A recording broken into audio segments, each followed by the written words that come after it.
it'll make a big time for you and your business.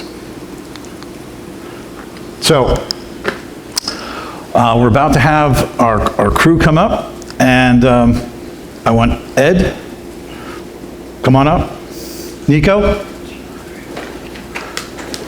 Give him a hand. Yes.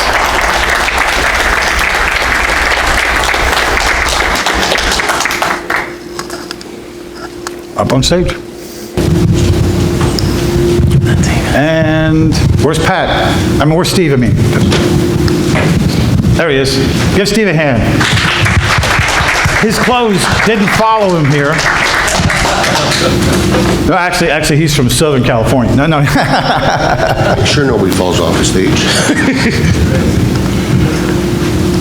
And come here for a second. Yes, but come here for a second. Let's start this. Sure. This man, we've been friends for quite some time. I think he was already in the business for about 10 years, and he contacted me and he says, you know, he says, I like you. Can I get the accent right? I like it. He says, you know, I can bounce things off of you, and you got the time for me. Nobody else wants to give me any time. Nobody wants to. Talk that bad. Anyway, so we started talking about different things, and I started finding out this man has handled some of the most bizarre cases on the planet. I think I told you about the jet that landed in the guard departments and everything else. He could actually give you a little more of the story on that. But he actually has been able to do things. We had the problem with the lenders. He had the answer. He's had a couple of different answers for us, and I just said to myself, you guys need to meet Richard Hickey. So, Richard, take your place up there.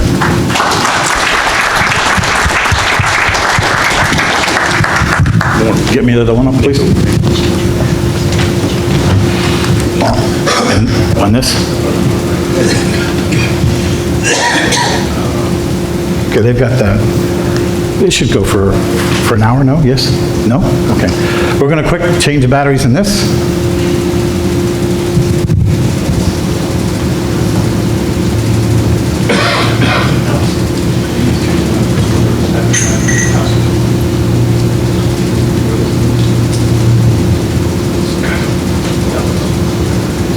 Thank you. Give Jason a hand. Jason, we don't call him a pastor because he doesn't want to be called a pastor. He likes to be known as head elder, or his last name is Heim, so we always called him Elder Heim. And what does Heim mean? Home. So he's Elder Home. So we're going to go through stupid talking points. How many people here are sick and tired of adjusters and their stupid talking points? We got some of the top people here that are going to tell you how they would look at it, and we're going to go through those first. And then we're going to have open mic. And by the way, when I mean open mic, if you have something you want to say and you want to ask a question, you got to come up here. Because we want to make sure that we get the question on the video. And you want to hear the question too on the video, right? Yes. Okay. That's not the right one. No, I gave it up. There's another one on there.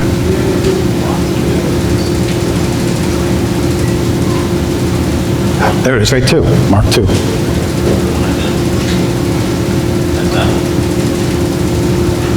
Really?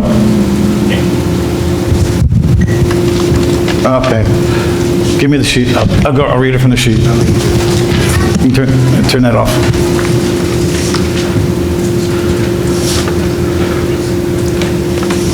Not warranted to go to appraisal.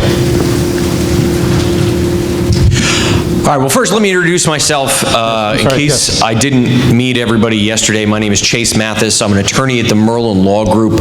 I work out of the Red Bank, New Jersey office. I'm licensed in New Jersey and Pennsylvania, but I handle claims all over the country. If someone in our firm isn't licensed in that state, I think we now have 36 or 37 different states that someone in our firm is licensed in. We'll get co-counsel and we'll go to that state. Appraisal is a incredibly important tool that every adjuster in this room should be using. When they hit that wall with the independent adjuster, that they can't have any more realistic conversation with them, going to appraisal is how you're going to get that claim where it needs to be. You need to be aware that every state has different laws regarding appraisal. So when you have your adjuster say to you, this is not warranted to go to appraisal, he may have a point. So you need to know what your laws are in your particular state. In New Jersey, there is no appraisal on scope. So if you and the IA don't agree on the scope of damage and what items are damaged, guess what? You're not going to appraisal. It's not going to happen. Pennsylvania, on the other hand, there is case law that definitively allows you to appraise on scope. So you have a better shot there of getting it to go to appraisal, even if the two of you don't necessarily agree on every item that's actually damaged. So the most important thing is knowing your state's law and what can or can't be appraised. That's going to be the most important thing you can do for yourself. By the way, Steve, Richard, Ed, and Nico all do appraisals. Turn this over to somebody else. You're next, buddy. Oh, am I? Oh, yeah. He's the reigning chair on this. You're on the front of the line. Not warranted to go to appraisal. The appraisal clause in the policy, it states if you and we disagree. And so if the client is disagreeing, then, and invoking the appraisal clause, then they satisfy the conditions in the policy if you and we disagree. And so my very favorite question is, why do you say that? Write that down. The most important question, basically what you're saying is put up or shut up. But it's a softball way to pose the question. Why do you say that? It's a very important question. Essentially what you're saying is, what is the basis and foundation for your position on this? And then I always like to tag, help me understand. So why do you say that? Help me understand. Because if you're asking help me understand, you're not coming off as arrogant and that you're the know-it-all and that he needs to agree with you. In fact, I even like to say, hey, look, I don't know everything and I could be wrong about this. Help me understand. Boy, does that really soften up the other guy when you're having a conversation with them, and it helps you get a lot further in the conversation if you can say something like that, because it's much more humble, and especially if you're really being genuine and true that, you know what, I could be wrong about this. I don't think that I am. I'm pretty sure that I'm not. So help me understand your position. You know what? You could learn something by asking those questions. So help me understand where you're coming from. And then you just bring up the clause. It says, if you and we disagree, either may demand appraisal. And so, you know, your client disagrees. So how does this not apply? That's what I would ask. But a lot of times, we can actually take it to the court administrator, get the thing started, and then what happens is that they automatically now get really interested in the appraisal, don't they? And it has a name for that kind of appraisal. What's it called? We call it an open chair appraisal. That's just the term that we came up with. We've never had a situation where we've gone to have a judge appoint an umpire where the carrier didn't have their attorney show up and said, oh yeah, we're participating in the appraisal. We already have an appraiser and everything. We've never had a situation where that did not occur. Yeah. So they can tell you whatever they want, but you can force their hand. Come up here if you want to say something. Thanks. Right there. So I got a copy of a policy here, and this is a State Farm policy from Indiana. And it says, under appraisal, it says, if you and we fail to agree on the amount of the loss, either one can demand that amount of the loss be settled by appraisal. So that's... It doesn't say that. It says if on the amount of the loss, though. The amount of the loss is both scope and price, unless you're in a state that happens to define it differently. That's correct. Most states, like Texas, where I'm from, we actually have a court case called State Farm v. Johnson. And in State Farm v. Johnson, it very clearly articulates that both scope and price, the amount of the loss could be the amount of shingles, spot repair versus the whole roof, or it could be the price, $300 a square versus $250 a square. And so it depends on the state. There are some states, and even in Texas, with all the flooding that's happening in Houston, with the TWIA policy, TWIA specifically states that you cannot appraise scope, only price.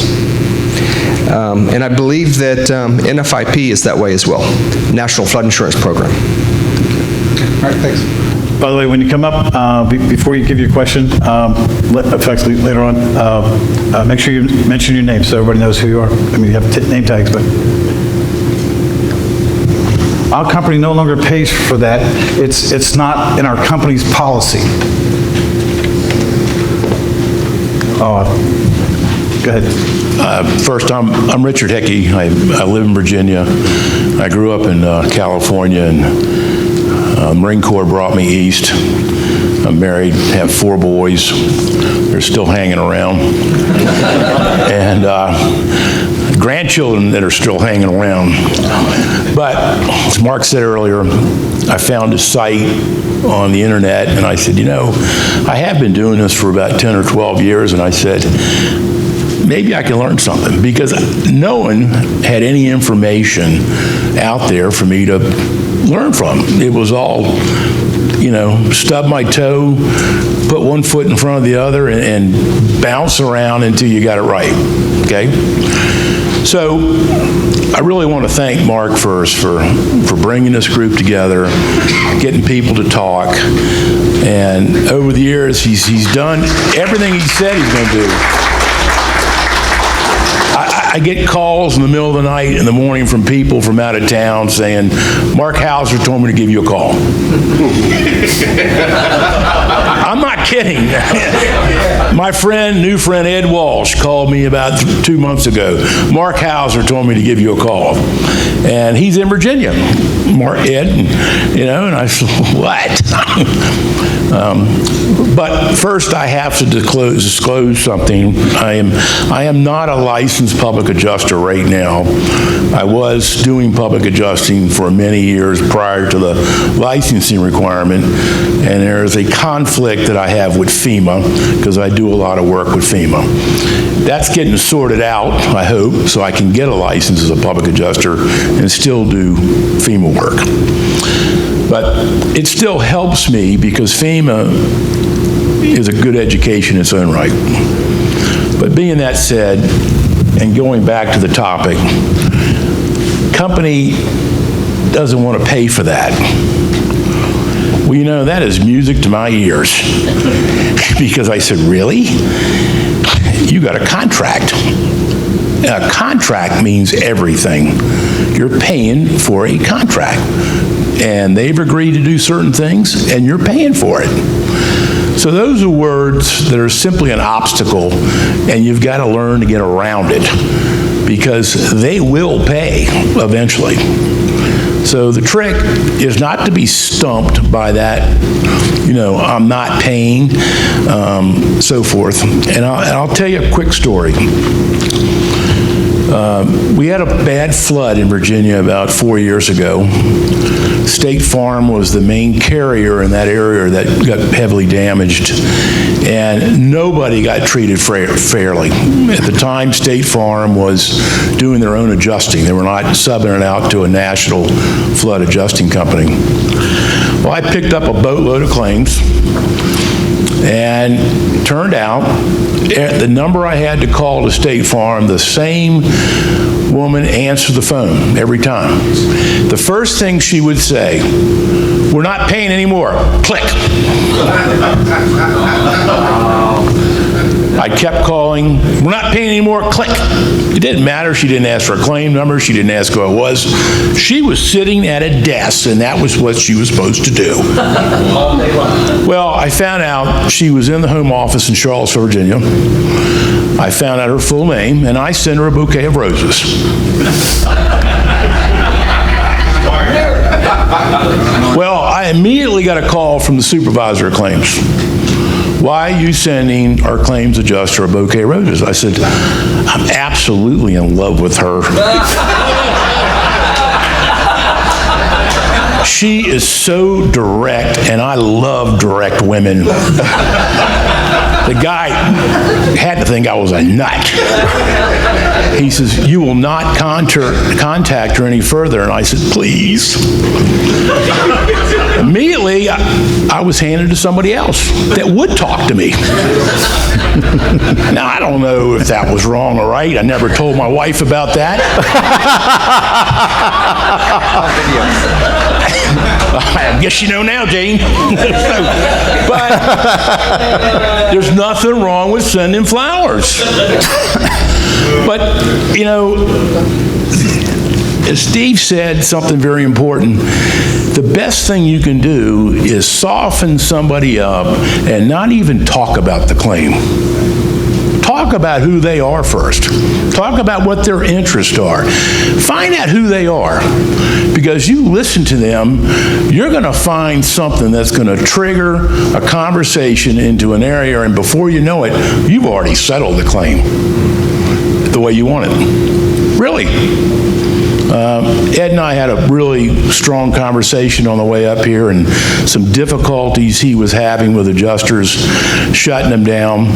And what I learned was that maybe Ed was going at the claim a little harder than he should, and a lot like I did 20 years ago, because I would beat the door down before anybody said anything. And I finally learned that. And by the way, Ed writes a beautiful estimate. He writes an estimate better than anybody I've ever seen. He documents it, he backs it up with things. And I learned something from his estimates. And I hope everybody here shares estimates with each other, because you really learn from that. But Steve said it, get to know the other person, then you can move forward and get them to pay. Anybody else? Sure.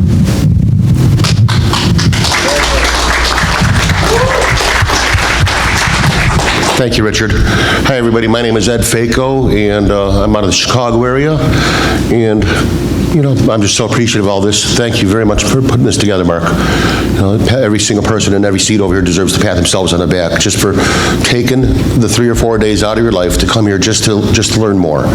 And that's what it's about, helping each other too. And I believe in that so firmly. Mark's policy and motto about, you know, what you do for others comes back to you, how he phrases it much more eloquently than me. But I take that so seriously, because that's all I keep on doing, is the more I give in one way or another, I get back. You know, it doesn't matter how.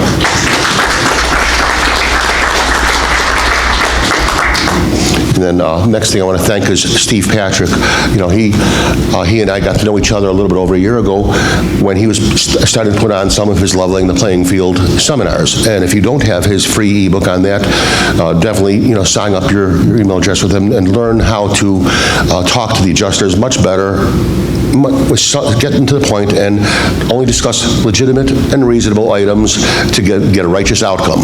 But it sounds like I've copied somebody there with those phrases, didn't I? But that's the entire thing. Now we're going to these adjusters' talking points. Our company no longer pays for it. It's not our company's policy. Okay, good. You know what I say to that? I'm thinking of Harry Houdini up on the stage, and he's an illusionist. He's trying to make me look over here and divert all my focus and attention onto something that has nothing, absolutely zero, to do with the issue at hand. I said, okay, that's fine. That's your opinion. Either you show me where that is in the policy, or we go on to, you know, let's discuss this item now. If they keep on falling back on that, you're going to have to talk to somebody else. Nico had a very good strategy yesterday. He already found out the key personnel. Was that all done on day number 1, Nico? Yes. Okay. You know, I want to re-listen to that. I hope that we get the opportunity to listen to the audio or videos on the website for this, because I want to memorize what Nico said yesterday about how he goes through each one of the people and gets all of their names right up front. Because this way, when somebody tries to stonewall you and says, no, I'm not passing along to my supervisor, you're stuck with me. He already found the solution to that before you get to that point. Oh, you just mentioned Steve's book. And quickly, I want you to, if you need to write the web address down. Everybody already has it. It's www.thecompletementor.com. If you can go right on your cell phone, and you scroll down a little bit, you'll see a form. It's asking you for all of your personal information, and then you click on that. It'll then automatically send you to a page that you can then actually download the actual book into your cell phone, and it'll then send you an email that you can then download the ebook right into your computer. Cool? Cool. Okay. So you can make sure you do that, the www.thecompletementor.com. Now, let's, real quick, because we have a lot of them to go through. We don't owe to match. Nico? Well, unless you're in a matching state like I have never been in, I run into this one all the time. And what I'd say personally, because I hit it from so many different angles, it depends on what I'm talking about. If they're trying to do, for example, like I told you guys, my expertise is the exterior, the envelope of the house or building. If it's, for example, a laminate shingle, it's 20 years old, I can't find anything similar, and they say, well, we don't owe to match, we're only paying for a slope. What I do is I start looking at the actual construction of it. I'm looking at how that roof has to be put on. If I have a hip or a ridge that I have to felt over, I'm talking, well, I can't do that. Right now, that's really where I hit them for the most part. I hit them on the actual reconstruction. But then I tell them that you're right, you don't owe to match, but you owe for a uniform appearance. You owe to bring them back to pre-loss condition. Before the loss, they did not have a spotty roof. It didn't look like a checkerboard up there. You owe to bring them to pre-loss condition or better. You owe for a reasonable uniform appearance. You owe to not devalue their property by having it look all piecemeal, you know. But I make it make sense. Now, I'm not as nice as any of these guys, I'll tell you that first, you know, up front. I am not nice. Because the way that I look at it is this, you know, I understand that they're doing their job. This is what they were trained to do. This is how they were trained. They're going to regurgitate everything that's been shoved down their throats. I get it.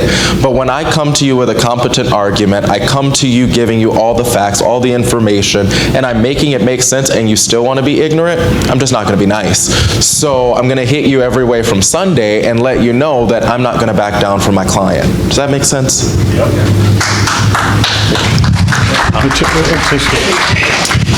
Nico brought up a lot of good points. I'm going to go back to my original point on the other topic, which is you have to know your state's law. Certain states allow matching, certain states don't allow matching. I have a law review article that goes over the current statutes or law in every single state and whether or not matching is permitted or not permitted in each particular state. If anybody's interested in getting a copy of that, come see me after this at the back of the room. Give me your card, your email address, and I'll shoot an email out to everybody with a copy of that law review article. Knowing the construction method is enormous in this regard. Knowing that in order to get to this particular item, I have to pull out all of these other things. That will help get you perhaps that other slope of the roof that they're not willing to pay for or not willing to match. Diminution of value is also extremely important, where you're going to have now a 3 different color roof. A person or potential buyer is not going to pay the same amount for that house that they would if the roof was all matching. So that's a great argument to bring up as well. First, if I was an adjuster and I met Nico, I'd haul ass. But, you know, I really want to point out, I mean that. I want to point something out. This conference, this comment that he just made alone and the valuable information he just told us about, he has a website with all that information on it. Do you know what that would cost us if we went to a lawyer every state and says, please tell me your statute, or the research time that we would have to spend on looking up each state's law and then trying to figure out whether you're actually interpreting the law properly, okay? Great job. Virginia is a nonconformity state. My argument is you can't, you have a policy, a contract, and you have to indemnify the homeowner or the insured, that you cannot devalue the property by not settling the claim properly and paying for the matching top. Example, my own kitchen has 5 different sections of granite countertops.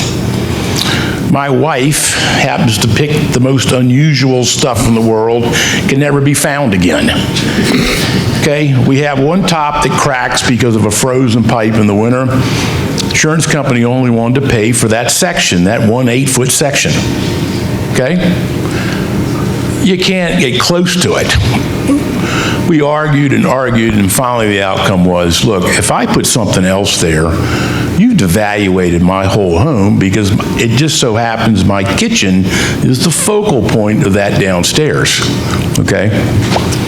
So you have to indemnify, you have to argue that, you have to say, look, you've got to bring this person back whole. That's my only argument on that, but good point.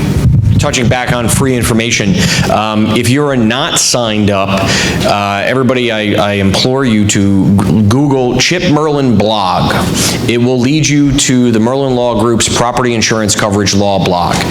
Put your email address in, get that as a resource. Every single day you're going to get an email sent to you that has that particular day's blog.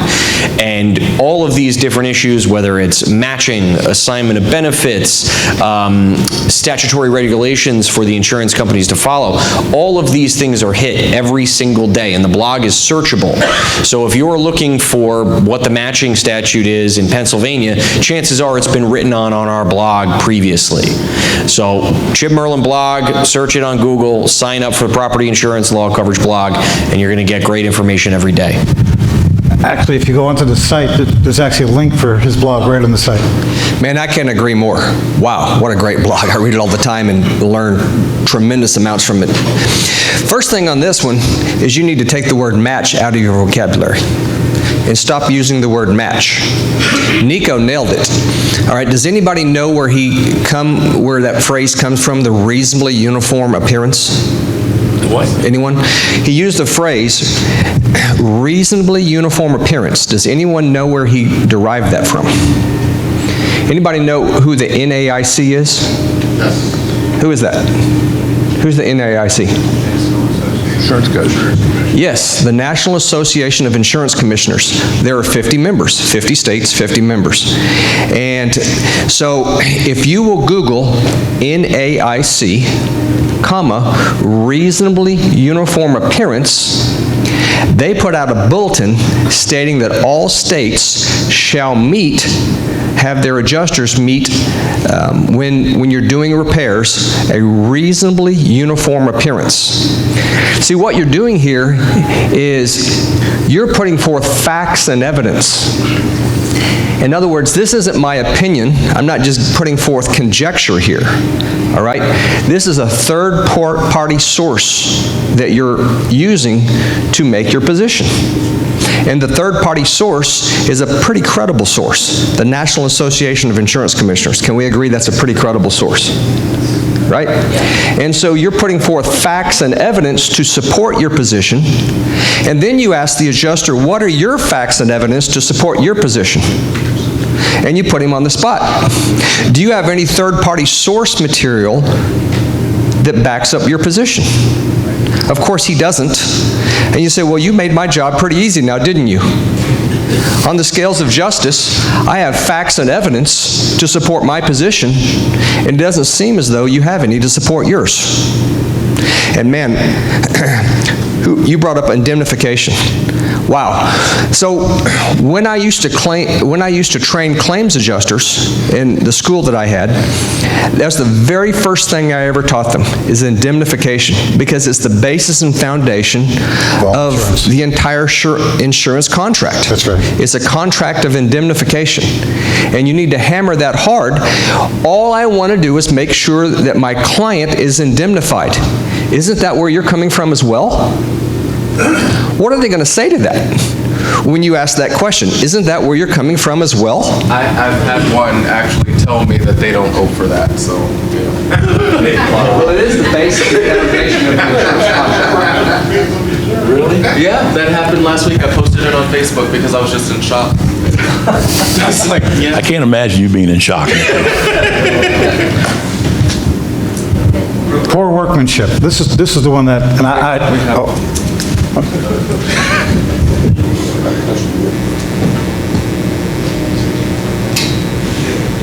My name's Brian Billings, kind of new to this public adjusting thing, but had a situation that happened not too long ago where we did have the adjuster, basically he wanted to do repairs, and the matching came up, and he said, we don't owe for matching because this homeowner's already tried to do some patching and he did not use matching colors. So he's already admitted that he's okay with, multiple colors, and it had been done years prior. Yeah. So what would you do in that situation, or how would you overcome that type of objection?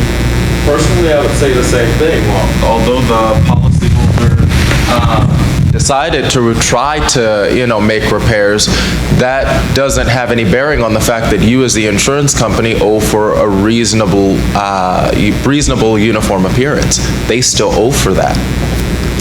Homeowner doesn't know what they're doing. They're just trying to stop whatever damages are coming through because their house has missing shingles. But when it comes to the policy and paying to replace or repair, and I love repair estimates personally because they end up being more than replacements by the time I'm done with them. But when they try to do that repair, they still owe for reasonable uniform appearance. Am I wrong? Okay. So would it be reasonable to kind of challenge the adjuster saying, well, the homeowner's trying to hold up his end of the bargain by, mitigating the damage? Is that something that you guys would recommend going into, or is that going to cause more problems? Absolutely, but you are going to have a fight on your hands, for sure. If he had made the repairs at some time prior to the loss that you're representing him for, then they're only responsible for like, kind, and quality at the time of the loss. So you can make the arguments and you can say, oh, he was mitigating his damages, he was doing this, that, and the other thing, but you're going to have a fight. They're going to see a piecemeal patchwork roof that existed at the time of this loss. And the policy says that's all they have to replace is a piecemeal patchwork roof. Right. So you're going to have a fight. Okay, thank you. poor workmanship. Now, is this... Well, let me just say one thing first. I always get an absolute chuckle when I hear somebody actually say this, because these guys are so poorly trained. Most of these guys don't even know that, the studs are 16 inches on center. So when they say these things, I kind of go, and what is your background? And how much time have you been trained? And where's your expertise coming? Because most of these guys, at best, sometimes they went to Vail, and they might have gotten, 2 weeks training maximum. So, and that's probably the cream of the crop. Poor workmanship. Who'd love to tackle this one? I have a question Sure. before we go there. Is this poor workmanship a reason for denial? That's why they're not Poor workmanship is actually an exclusion. paying? Well, I'm saying the adjuster's telling us poor workmanship is the reason that they're not paying. Right. Okay. Did you want to go further on that, Nico? I could, but I'll let you go. Okay. Yeah, that's really had fine. to pull his arm on that. We're all sharing here. Poor workmanship, the first thing that I've been trained to discuss is, what are we here for? We're not here, we didn't make a claim for poor workmanship. We made a claim for wind damage, for instance. That's the most common one that I hear it on. Oh, they installed the racking method of shingles. And you can go farther and farther into that. You can find out for the 3-tab variety of shingles, the racking method method is an approved, albeit not their number one preferred method, but it is an approved method of installing shingles. You know, everything that I've looked at and appraised and estimated, I've done it hands-on, because I started this stuff in 1978, so I've done every system that's out there, at least to some degree. You know, I've been hanging from a 6-story mansard, you know, with a Bozeman's hoist to, you know, things all over the place that I don't ever want to have to do again. My body's paid its price. So, but the workmanship issues, that's why I said it already before, the Houdini thing. It's another diversionary tactic. Why should you even go down that route and expend the energy? Say, okay, we are not here to talk about something that happened 14 years ago when this was installed, because that's most of the general range is in that time frame. There is one other thing that you guys are not realizing to let everybody know, is that when you got the policy, they had 60 days that they had the right to inspect their property. Only a handful of these insurance companies ever do that, but it's their obligation. Once they've done that, and then they put you in force, they've given up that right. And in the process, the only thing that would be coverable at that point in time is any work that you've done since then, not the work that's from the time that they got the policy. You know, that's what I love about Mark. He always takes the words out of your mouth before you get to say something. But I do want to reiterate something about what he said, because it's been a valid argument just about every claim that I've come across where the house is a piece of crap, okay? It was built poorly, it was just a mess, but that's the way a homeowner bought it. And that's the way the insurance company insured it. If they want to come back and say, hey, this is not even code, you just simply say, you insured it. And you said nothing about it. In fact, most of the time, they've renewed the policy 4 or 5 years. So that's your first argument. You insured it. I want to touch on something you said, and something you said about code and if it was improperly installed and things like that. I have a mantra that I follow. When I graduated law school, a judge from federal court in Pittsburgh came down to give our commencement speech. And he started with this phrase: know what you know what you don't know, and know when to ask for help. This is something that you should drill in your heads. If you know your policy inside and out, great. If you know this inside and out, and great. If you don't, get someone who does know to help you. You may not know how exactly that roof was put on, or if it's up to code. Go and find an expert who can tell you whether or not it was. I worked on a claim. It was a 35,000 square foot residential home in Saddle River, New Jersey. It was a monster. When the owner who we represented purchased the home, he didn't like the color of the slate on the roof, so he had it replaced.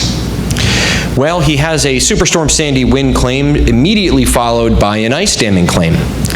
They get the quote-unquote slate roof Bible guy to come and inspect this slate roof. He comes and says, well, the pitch over the master bedroom is an improper pitch for slate. And that's what the insurance company was hanging their hat on. Well, we got another roof expert in who went and actually looked at the township code and regulations and found that no. This was a perfectly installed roof, totally to code, totally to the way a slate roof needed to be put on. Know what you know what you don't know when to ask for help. Going out and finding experts to help you prove your claim is invaluable.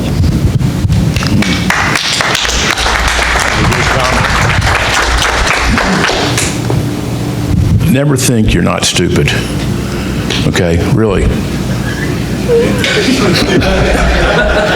Because we all are stupid. So you've got to ask people for help, okay? Ed called me up, he had a problem. Guess what? We ended up solving it together. You know, in this case, he was the stupid guy. But really, that was profound what he said about looking to go to someone for something if you don't know. Because I guarantee you, I'm going to be calling everyone in this room in the future because I'm going to learn something from you. we have a Facebook forum where guys can pose questions. And my business partner's been doing this 45 years. Probably half the people in this room aren't even 45 years old. And Tony's forgotten more than I know. And so when I do my talk in a bit, I'm going to show you how you can join our Facebook forum. And you can, if you have things that we aren't posing here today that you've never heard before, you can pose the question to the forum, and Tony and I will answer, or there are other guys. Nico's a member, Ed's a member, I know. They'll answer the question for you. So Lori's a member. So we can all help each other out. And that's what we do. And we have that Facebook forum to help you. So if you come across something, because no one knows everything. And if you do, then you need to quit doing this and go do something else. Not enough hail hits per square to be covered. Give me that. Quickly, I'll tell you one thing I've learned. There's a lot of hail coverages in Pennsylvania and Upper Virginia. All right, I'm sorry, I had to take this one because I hear it all the time. My biggest question when they say that, or I hear cosmetic damage, functional damage, all that crap, is it damaged or is it not? Is there damage? Was there ADPL, accidental direct physical loss? Was there an act of God? Is this an insured loss? Who determines how much quote-unquote damage there has to be covered? Is it damaged or is it not? What's the name of the engineering firm? They always love to quote. Hague. Hague is full of crap. I'm sorry. Here's what I'll say about Hague. Take the course. Get Hague certified. Learn the way that Hague says you're supposed to do things. Then, when their adjuster says, well, this, according to Hague, is blah, blah, blah, blah, blah, you can go, no. Hague says this, and it is covered. So utilize Hague for your benefit. Rather than just trying to fight it, get yourself Hague certified and learn how to use it to your advantage. Well, I am also Hague certified, but I still think they're full of crap. Fair enough. The other thing I'll tell you is, same thing as I said the last comment. Not every single person in here is a roofing contractor or an expert engineer, damage evaluation, whatever. You have a hailstorm where they're challenging you on the damage to the roof, get an expert. Well, here's something else I want to... I'll give you the information. Here's one thing I want you to realize is that it has nothing to do with engineering. It has everything to do with policy. Has nothing to do with engineering. Has everything to do with policy. They say it in Scripture, if you say it 3 times, you mean it. Has everything to do with policy. Let me explain to you why.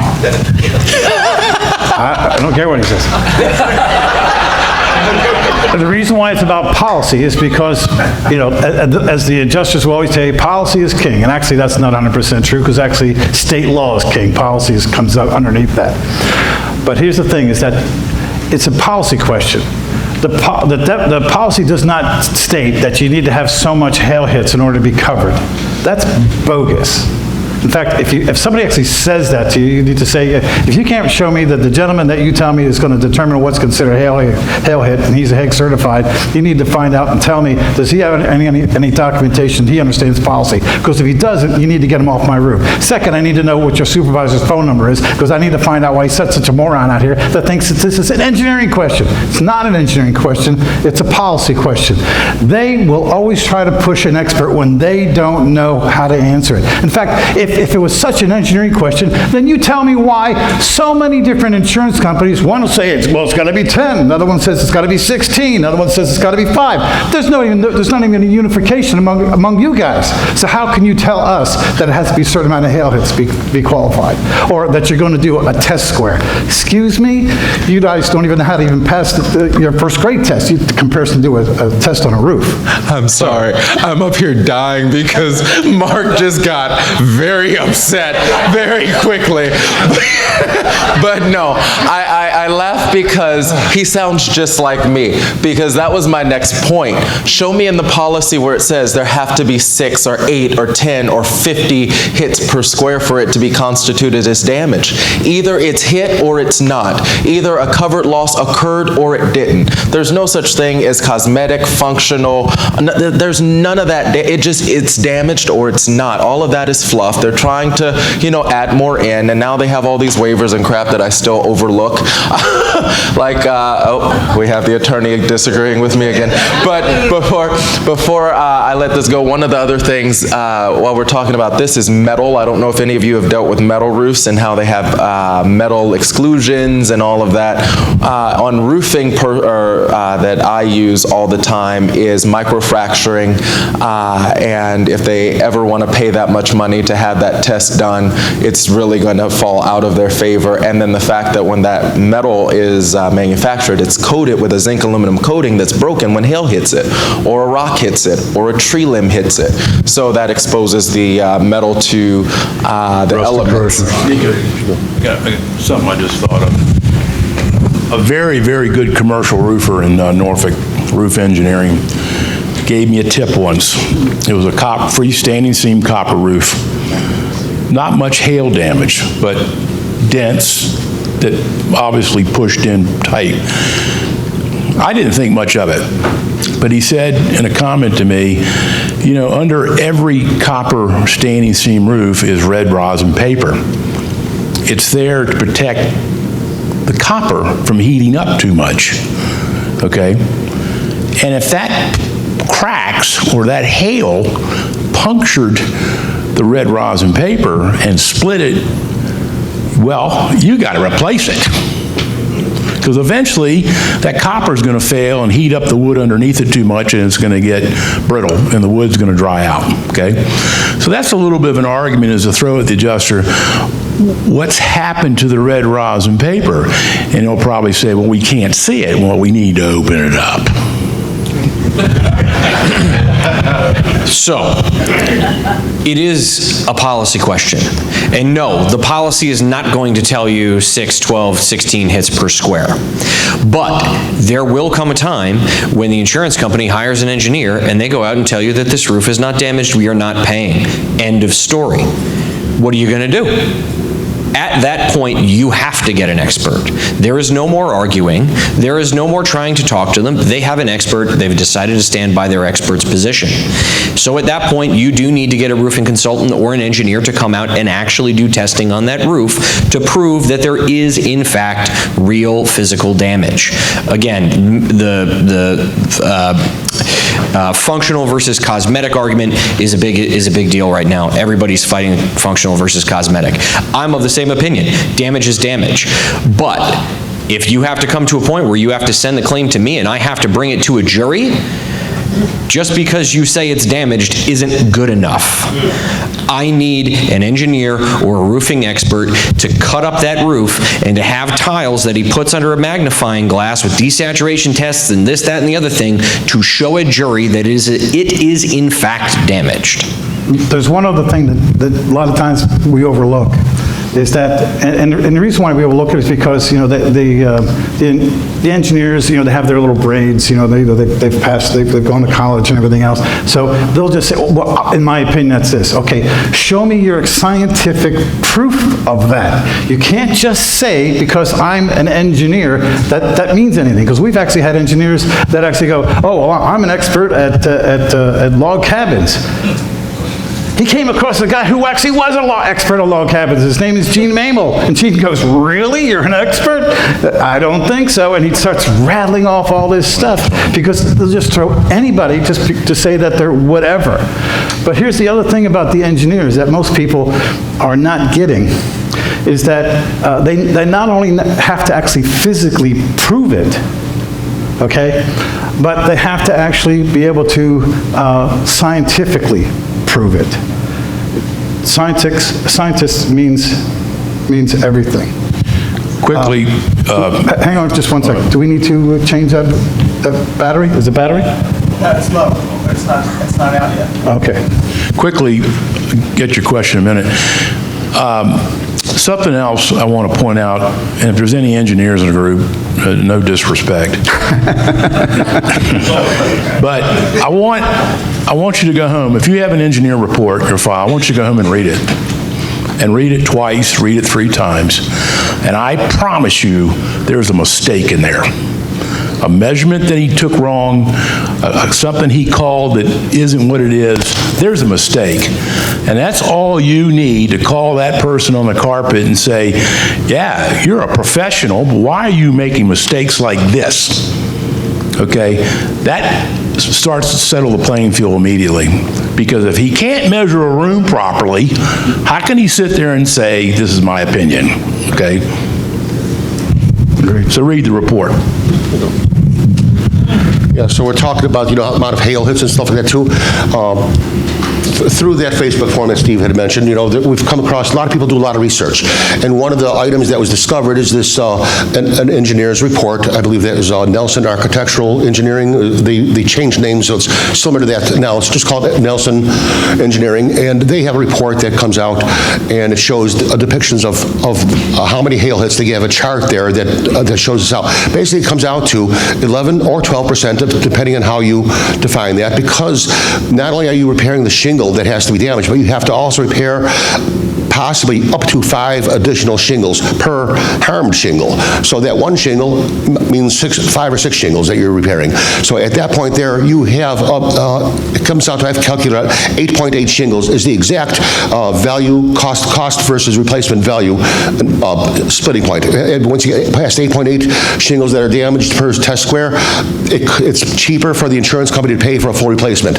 You can still get it for less than 8.8 shingles per test square that are damaged. But you don't have to buy into that bullshit that's 14, 16, 12, 10, or whatever random number of the day that any of those guys want to come out there with. And then the other thing, how do you validate and prove the point? Now you want to show this with this, the beautiful thing, we have these documents that are third-party, independent material, the ASTM brittleness test. And the brittleness test goes on to state, the adjuster's going to take that shingle and lift it up about 30 degrees. I've had engineer reports that state the brittleness test requires us to get a 30 degree or 35 degree. No, the ASTM brittleness test says get the shingle lifted perpendicular. Look, then now you take the word from the dictionary and read what is perpendicular. That's going to be at a right angle. That means at a 90-degree bend. That means you read that ASTM brittleness test, and it says to do that test on that one shingle several times. Okay, then you're supposed to look to see if there's loss of granules, cracking, any spider webbing, and will it re-adhere. You come back 1 hour later after the test. This is all written down in the ASTM document. You come back 1 hour later, has the shingle seated back into its original position from where you first started out. If it hasn't, it has failed the brittleness test. If it lost granules, it has failed the brittleness test. Well, now you got the adjuster saying, we don't perform the brittleness test. Document that. The most useful tool you'll have is your own documentation. If they are refusing to adjust the loss, I mean, that's incompetence, that's bad faith. Illinois sucks. They don't have such a crappy bad faith law that vexatious and unreasonable. You can't prove that in court. So why bother? But you can still tell them you need to do a job. You got to get the homeowner on your side, or policyholder for a larger building. Why are you not investigating my claim? It's as simple as that. You've got to get them in the corner and say, why are you not investigating my claim? And then you get them to keep on investigating. Prove them that they're wrong. Use their own documents against them. Anybody else? Most state insurance codes state that an adjuster has to investigate a claim. So he's an investigator, right?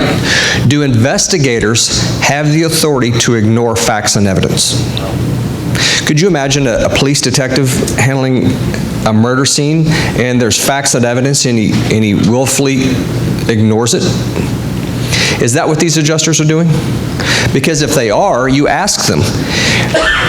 So the state insurance code says you're supposed to investigate a claim. Where do you get the authority to ignore facts and evidence? That's a really good question. And make them answer the question.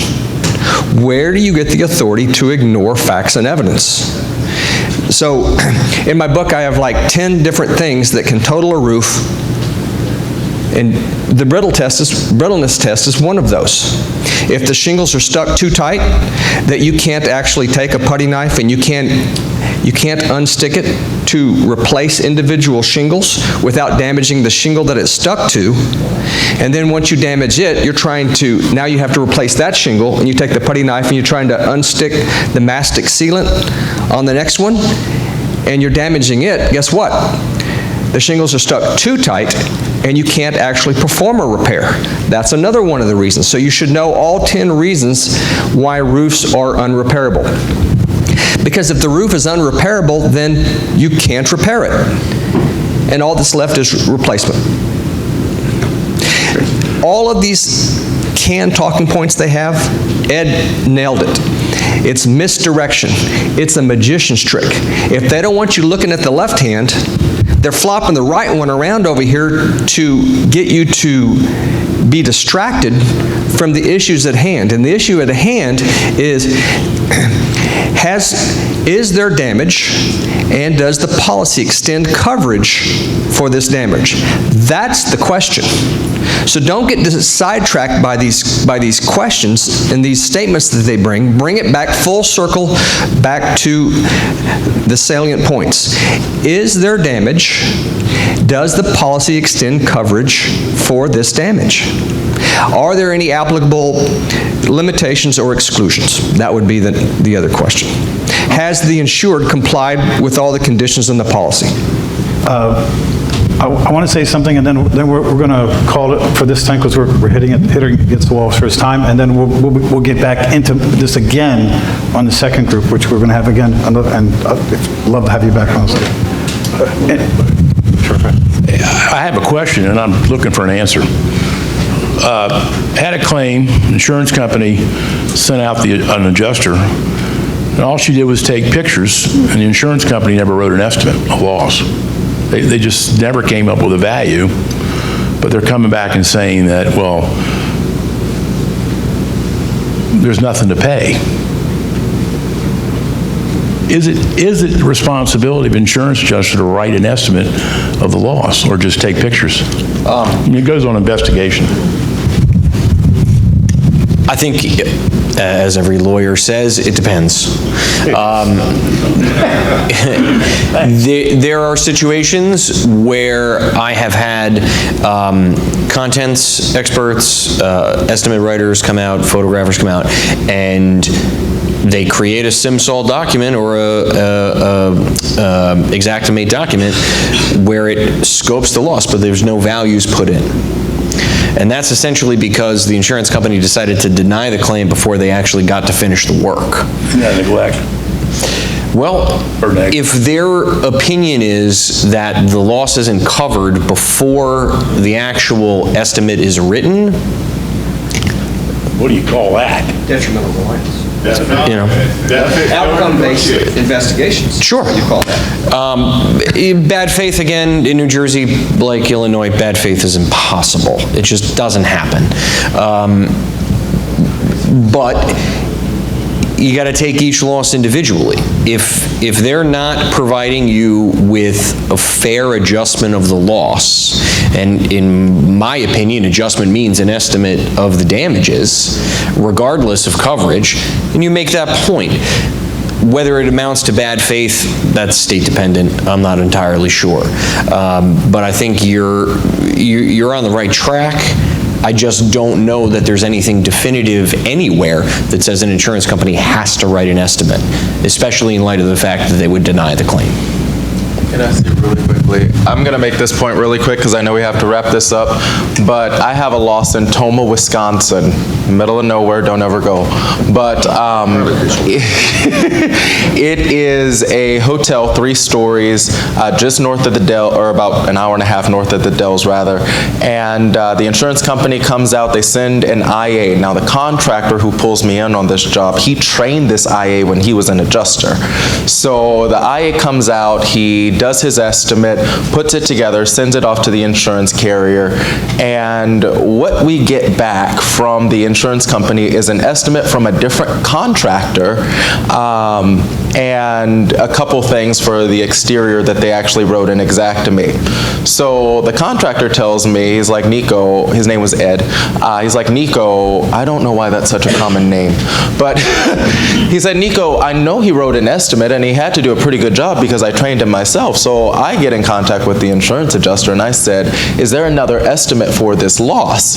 And she's like, what are you talking about? I said, you sent a IA out there, did they not do an estimate? Well, what the separate company did was wrote a one-page, this is what we're going to charge for the roof, and it was like $187,000 just for the roof. What the IA's actual estimate ended up being was $231,000. So what happened was the insurance company received that IA report, scrapped it, and had another contractor go out and bid it. So what would you do with that? In that situation, I don't know that the insurance company has to actually turn over all of their documentation to you. If it goes to litigation, the discovery process, I get that. I literally 2 weeks ago settled my last 2 Superstorm Sandy wind claims in mediation. And the basis of my claim, I didn't use the public adjuster's estimate because frankly it was so overblown that it killed my credibility. But what I did was, I found in their discovery that they had sent out an initial IA who wrote each building at 150,000 plus, and then went, oh, no, sent out an engineer. Engineer goes, no, only these couple of things are damaged, had a new IA come out, rewrite it. And I walked into the mediation and said, I want what your original adjuster wrote, because that is really what was damaged. Did we get every dime? We didn't get every dime, but we got damn close. So the position that you're in as public adjusters does not entitle you to every single document the insurance company may produce in the handling of the claim. But if you feel that it is a situation where an estimate has been written and you're, being taken advantage of by not being provided with that information, give me a call. Because the only way you get it is through litigation. What about the Freedom of Information Act? Unless you're dealing with a federal company like FEMA, you're not getting it. Okay. Well, I was actually able to recover it. I was just curious I just sent them an email saying that I wanted their estimate. I'm surprised I gave it to you, to be honest. Okay, it's time for lunch. Anybody out there hungry? No, you have a question, you can ask it the next section. Just make sure you write it down, don't forget it.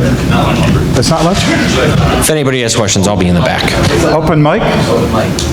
We have found more time. No, let's get all, because we're going to have an open mic again for the second half, so let's keep completing all this. But so far, everybody love what you've been hearing? I have a question. Write it down. We're going to go through the questions at the second time. Pre-existing damage. Well, I love pre-existing damage. you sending flowers? I actually have a claim of my own right now. The insurance company is arguing pre-existing damage. There were 2 claims in the history on this risk, the third one being a pretty bad one, and they're arguing that all the damage the tree caused when it fell and clobbered the house and lifted the slab was pre-existing damage.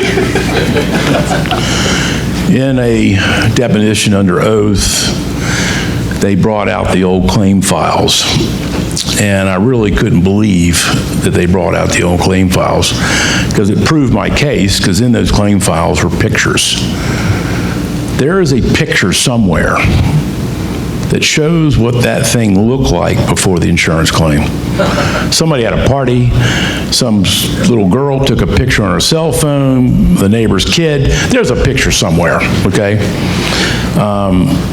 And you gotta do a little digging, but find a picture.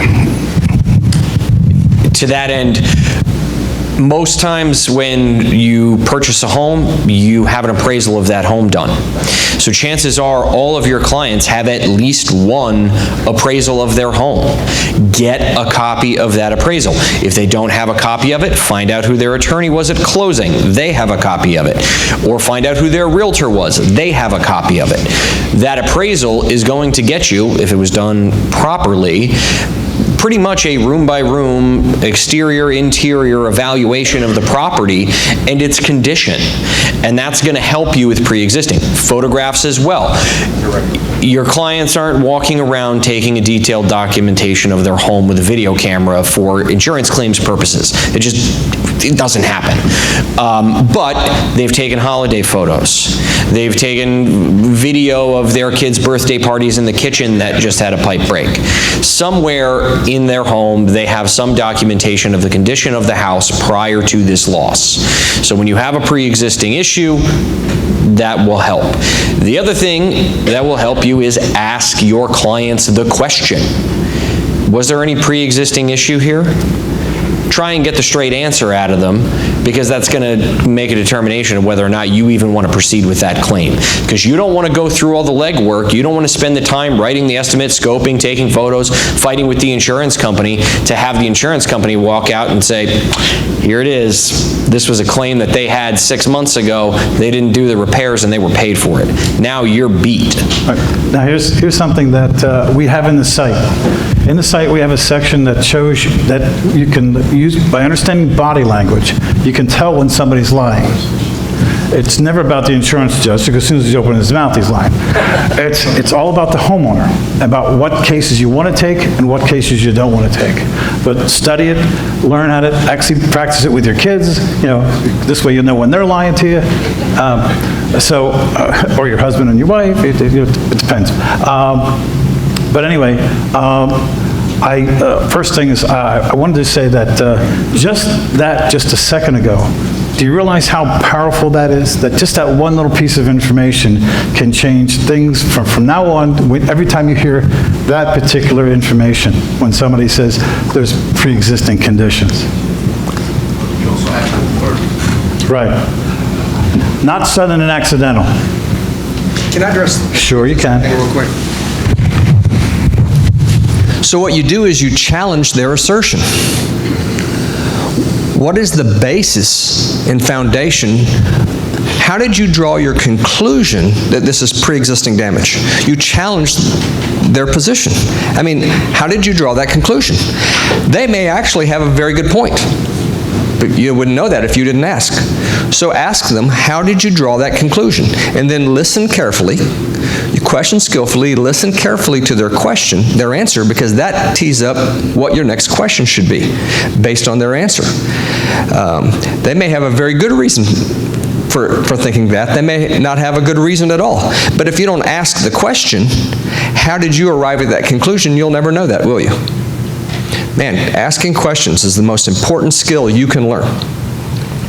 I got a question. Can you take an insurance company's deposition before trial under oath? No. Why not? It's not in the policy. Really quickly on that pre-existing. Another thing that I typically ask for, if, I talk to my insured and I'm feeling a little leery anyway, I'll ask the insurance company for their underwriting report. Flu report. What? Underwriting. On a flu report. No, not the underwriting not the report. report. So when they wrote the policy, they've got to write a decision why they write the policy. Like in the state of Maryland, everybody, just like your credit report, they're entitled to a free flu report every year. So if you have questions, tell the homeowner, you have to check your state, but to go on and order a flu report, that will hit the claim history for the past 7 years on that particular property. I just had to do that. I actually did it on my own property to see how it turned out, and you can get some good information on that. I'm sorry, I was looking around because I didn't know where the voice was, but I found it.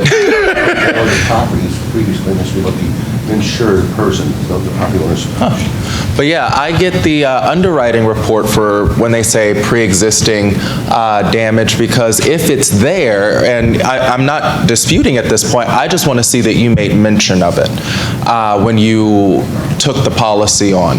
If you already told this homeowner that it was there before you started accepting their premiums. But if you have no substantial proof and I can't prove otherwise, please show me your magical crystal ball that shows me you know exactly when this happened. Real quick. In your language, a sidebar. I just want to bring up a point, because he mentioned Clear Report.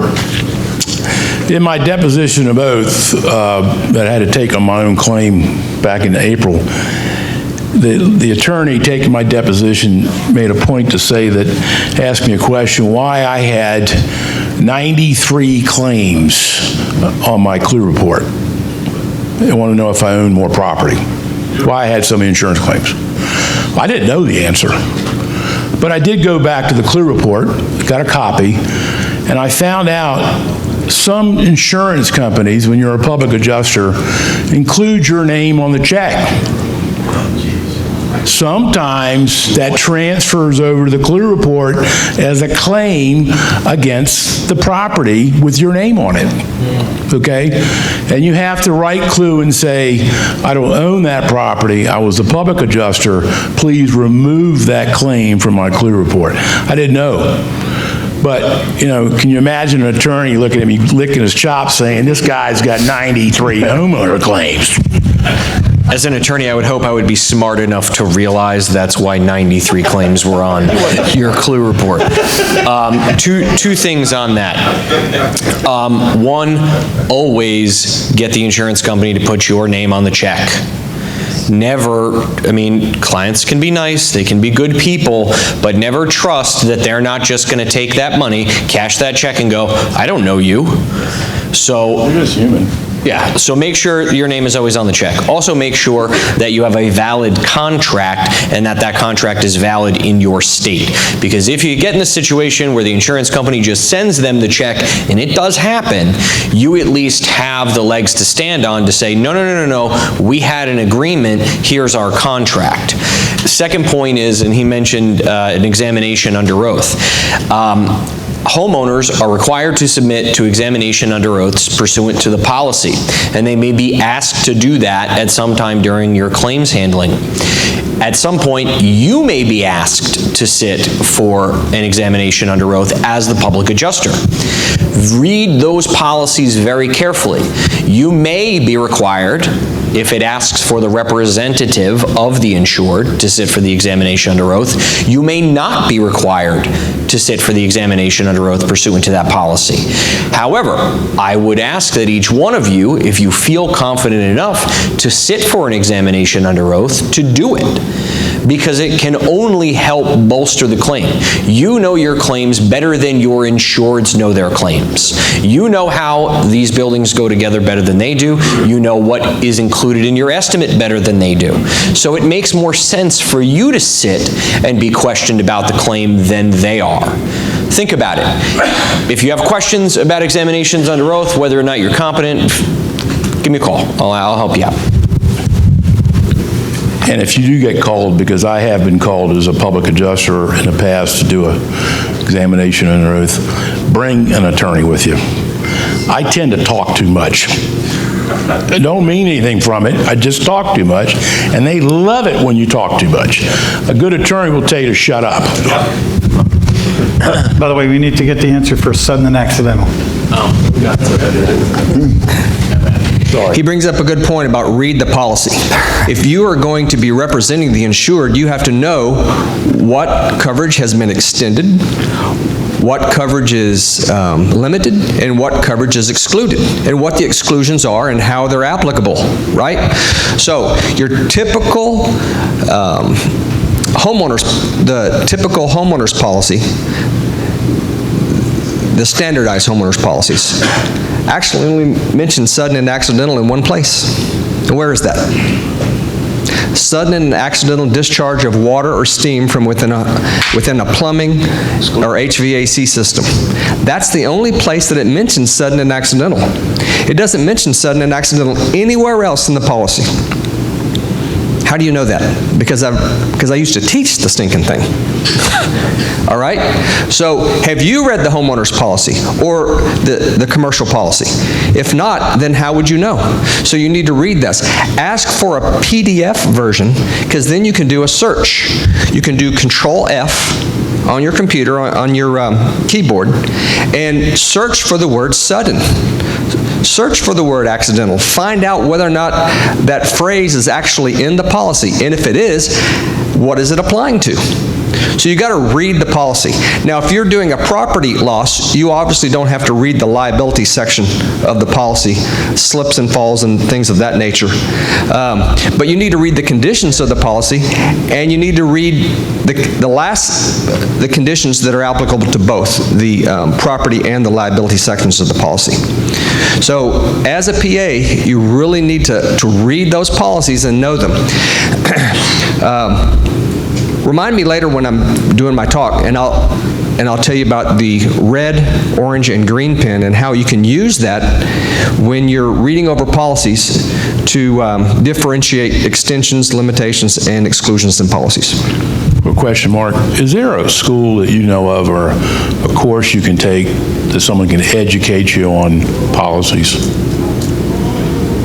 I mean, We have every piece of ISO policy, including BOPs and also commercial inside the site, and we also have the details on residential and every different aspect of residential. And we also have the voice actually reading it over for you so that you can actually listen to it while you're driving. I mean, I read the policy, but there's sometimes I read it and it don't make any sense to me. But he's going to be going over something else that's going to show you how to define the policy. Moving to sudden and accidental, you're right. Sudden and accidental is only in the water discharge. I think perhaps the mention of this is more the direct fortuitous loss issue. You have to have a sudden and accidental or direct and fortuitous loss in order to have coverage engaged in the policy. So if it is a long-term issue, long-term seepage, wear and tear, et cetera, they are going to hammer you for it. So one of the things you need to do is talk to your client. Is this something that's been going on a while? Have you seen this, or did this just happen today? Sometimes it's going to be extraordinarily obvious. You have a fire, you have a frozen pipe, you have one of those things that it absolutely destroys the entire building one day, you have less of an issue. But if you have a small pipe break or a pipe leak, and they see some rot, underneath the floorboards, you're going to have some problems. So you need to talk to your clients, and again, this goes back to pre-existing, and talk about whether or not any of these issues existed before you step foot in their home.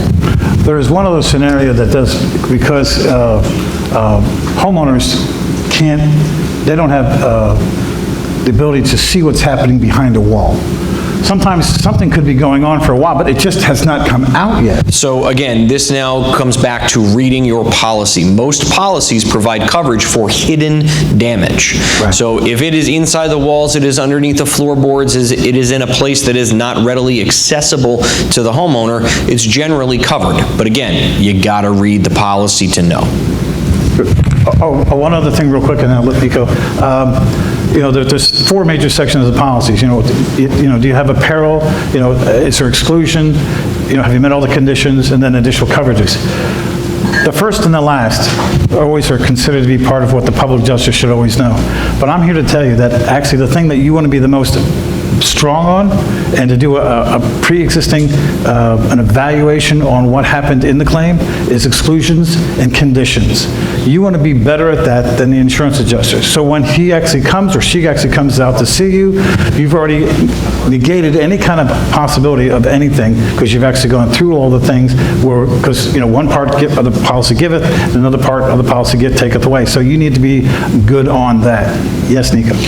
That's why one of the things that I covered yesterday when I was talking about building your claims package, the very first thing that I said was reviewing the policy, reading through it, finding out what's there, what's available, what's afforded, what's covered, what's excluded, so that when you hit these things, you already have your answer. It's in your narrative how to, apply the proper coverages to the damage. And if you can't find the coverage for the damage, then you've got a problem and you should probably call somebody in this room.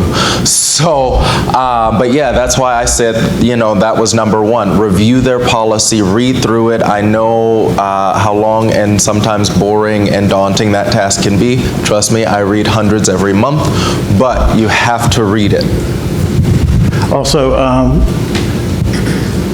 get the policy from the homeowner, ask them to actually send for it, because most of them, they don't have it, or they don't have the most up-to-date policy. Have them get it, you make a copy of it, you give them the original back, and now you have that for your library, so that you automatically start having a large library of policies that you can go through and pick out when needed. A tip on that point, Mark, a tip I give every public adjuster: if your insured does not have a copy of their policy and the insurance company is refusing to give you a certified copy, have your client call their agent or broker. They're generally able to email it immediately. Right. But that's a quick way to get your hands on it if you can't otherwise. We only pay structural damage. Okay, structural. All right, so for those of you who are familiar with homeowners policies, what's the very first sentence? It's the insuring agreement. We will cover in exchange for, right? And what's the very next section? The first section of the policy. The definition section. Why do they have the definition section in a policy? To remove ambiguity. Insurance policies are what's called contracts of adhesion. In other words, you're stuck with the language. You can't go in like with your PA agreement, a person can go in and says, I don't like the way this sentence is structured, so I'm going to line this particular word out, or this sentence, and I'm going to rewrite something else in there, right? You can do that. Construction contracts, you can do that. With insurance policies, you cannot. You're stuck with the language, hence the word contract of adhesion. It adheres to you. It's a take it or leave it proposition. Because of that, if there's any ambiguity in the policy language, tie goes to the runner. It goes to the insured, always, if there's any ambiguity. So the purpose of the definition section is to remove ambiguity. Now, with that said, one of the definitions in the policy is property damage.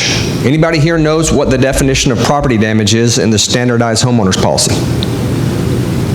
Injury to, destruction of, or loss of use of tangible property. You need to memorize these things. You need to have that memorized, all right? Injury to, that's cosmetic. Destruction of, that's pretty obvious. Or loss of use, that's the functional damage. So there's the cosmetic coverage and there's the functional coverage built into the definition of property damage. So structural damage, so what they're doing is they're redefining what property damage is after the fact. The two parties, the insured and the carrier, have already come to an agreement on what the definition of property damage is inside the policy language. Injury to is part of the definition of property damage. So therefore, you don't have to have structural damage for it to be covered. You have to have an injury to, destruction of, or loss of use of tangible property. Again, you have to read the policies and you have to know what these policies say, because that's going to help you to be able to quote the policy and blow him out of the water. Chances are he probably does not know the definition of property damage. You could ask him, do you know what the definition of property damage is for this policy? And you can stump him because he probably doesn't. Then you can quote it. Because it's a policy of valuation. The value of the property is not just the structural, it's the value of what it would be for resale. Another handy tool about having the policy with you when you meet the adjuster and it turns into a difficult relationship. Just put the policy on the counter or the table and help him read every word in the policy. Say, this is what your company is supposed to do. Every word. He gets so frustrated that he finally bends a little bit. I have a question for Steve, actually. With that being the case with property damage, this is one question that I get all the time, but I think it'll help the group. With property damage being defined in that fashion, how would you come against or argue the cosmetic damage waivers that are now in policy?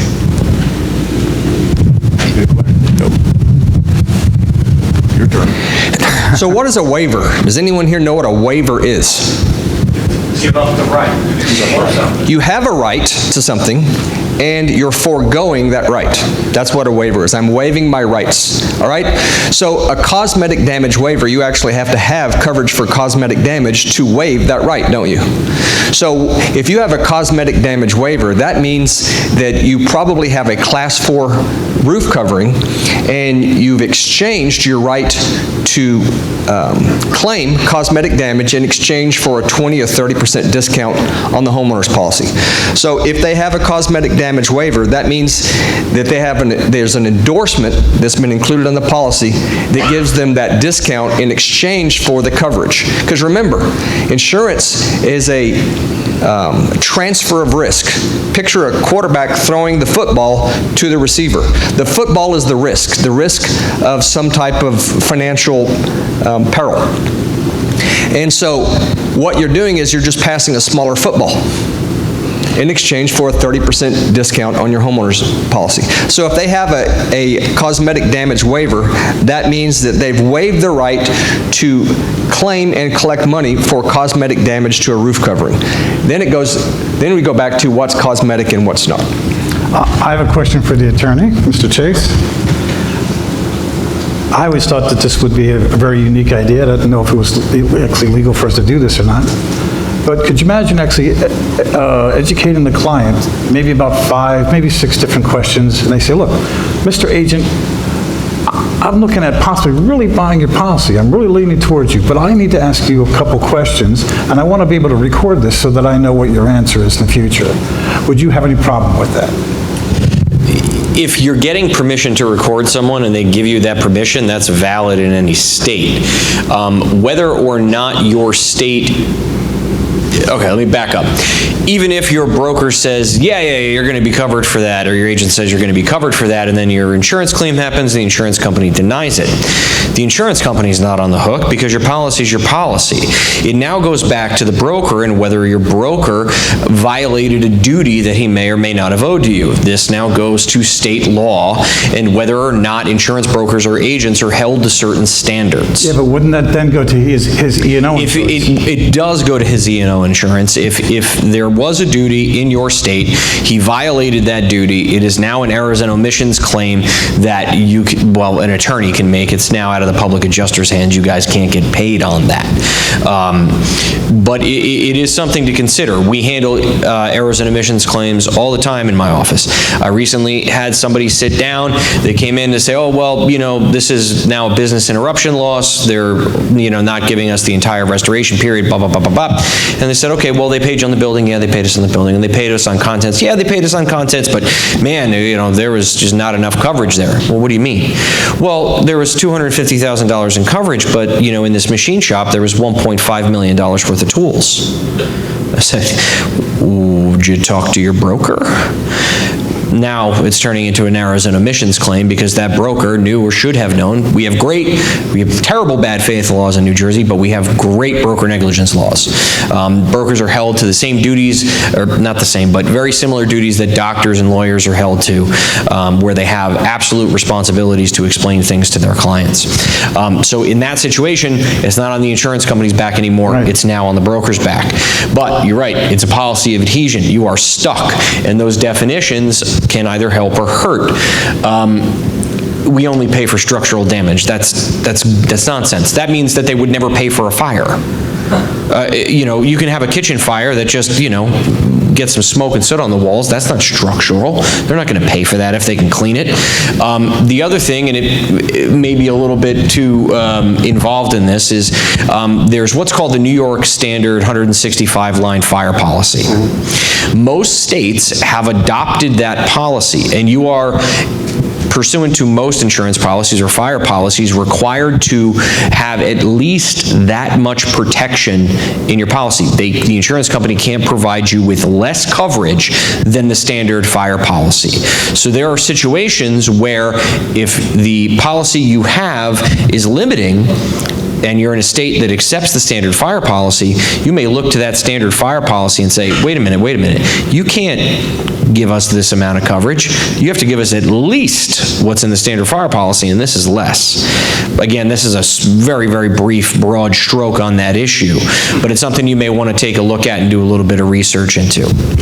And get a copy of that 165 line. Yeah, just Google New York Standard Fire Policy, and it's literally 165 numbered lines. 1929. Yeah.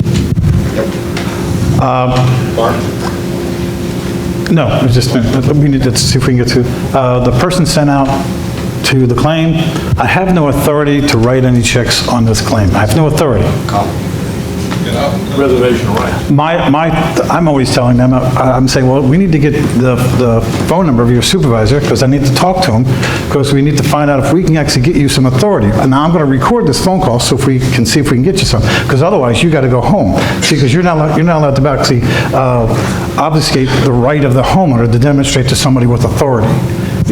Sending somebody out here that doesn't have authority, because, the person at the office that's going to look at the photographs, he hasn't actually seen the damage physically. So that's what we always tell them. 10 or 15 years ago, some of the guys have been doing this for a while.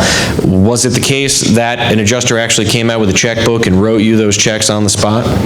Yes. How often does that happen now? Well, actually, there's several, every once in a while, a company will come out because they're trying to get a better AM Best rating, and they'll actually write you a check right at that location. Travelers was doing it about a year ago. But lots of times they would do it for one reason only, because on the back of that check, when you endorsed it, you just signed a release. It's printed. You're releasing us for any more payment on this claim? First party, yeah. I don't... Virginia stopped the insurance company from doing that. I haven't seen that. I don't see this very often at all. I will tell you that from my perspective, I will be at a mediation or a settlement conference or an arbitration, and the insurance company personnel that's been sent there either doesn't have the authority or has a certain level of authority. So if we get to a point where my demand is above their authority, they have to start making phone calls. While it's maybe frustrating to you guys on the ground to not have the ultimate decision maker sitting in the room with you, I think you're going to find this to be the case more often than not as we move forward. The way the insurance companies... I'm not worried about that they don't have the completed authority. I just want them to have some authority so that we can get this, because if they actually start actually saying, yes, there's a damage here, I can at least get that. From that point on, we can work from that. But if I don't at least get that, then you can talk to this guy all day long, and he does, oh yeah, this thing's damaged, and then he gets up into the office and wants They're sending out a lot of ladder assist companies or another roofing contractor. Right. So that's not an adjuster. Those people have zero. What happens a lot is that the ladder assist companies or another roofing contractor comes out and does the adjustment. Just like I think Nico mentioned that about the one with the guy gave the bid. They have no authority, so that's the person you want to get off. The insurance company is allowed to use their own considered expert opinions to come up with things that they don't know, but that's not the person that you should be dealing with. Okay. Not paid because the upgrade of ordinance of law. Now, I had alluded to this earlier on, is that they always say that policy is king, and that's not true. We're actually, and you know this because you were beaten into your brain through going to law school, was that we are technically, everything that we do as far as law actually comes under English common law. So, because that's where everything was derivative from. When we became a country, they basically took a lot of that and we adopted it. Depends on your state. The majority of the states, that is true. In certain states like Louisiana and South Carolina, they actually follow the French model. Right. The parishes and all that kind of stuff. But, so you have to understand is that state law supersedes every single thing in the policy. They can't even write insurance in the state unless it's approved by the king, which is the government, which that is you, okay? So they can't just do whatever they want without having approval for that. And they have to follow whatever the state law is. Now, here's the thing that I always love is that, and this always kind of gets to me, they have an exclusion for ordinance of law. Now, the only ordinance of law would be your local township, okay? But your local township, if you actually look what they have in there, 99% of it is actually going by the state building codes. And state building codes are state law everywhere. I don't care what state you're in, okay? They're state law, and that supersedes every single on the policy. So when they say that they're going to exclude it, you don't sit there and you don't argue ordinance. You see, I'm not arguing ordinance. I'm going by the state law, which supersedes everything in your policy. And a lot of times, you got these guys, you got to kind of talk to them like you're Al Gore, that they're really stupid, because they are, because they're not taught these things. So, Mark made a good point. I've seen a lot of policies, especially farmers, would come out of Kansas, and they were written in Kansas. And a lot of them say, we do not pay for increase for ordinance of law. But the state of Virginia says, if you want to sell insurance in Virginia, you're going to have to pay for that. So you have to, like he said, you have to know the policy, and you got to know what the state law says. I see that. Now, you guys, please correct me if I'm wrong, but the last time I read the ONL coverage, it talked about it only being extended for the increased cost of construction to the undamaged portion of the structure. But if they're totaling out a structure, let's say the roof, if you're totaling out, you're basically claiming that nothing there is undamaged. Is that correct? Good point. Excellent. That's why you read policies. What you said is why you read policies. So according to ONL in the policies, it states that it is for the increased cost of construction to the undamaged portion of whatever is being approved or denied. So if you're, for example, a roof or siding, if you're paying for all of it and code requires that, for example, siding, I have to put Tyvek back on the house, but you're totaling it out and you're saying, well, we're not paying for it because that's a code upgrade. By ONL standards, you're saying that you're paying for the undamaged portion.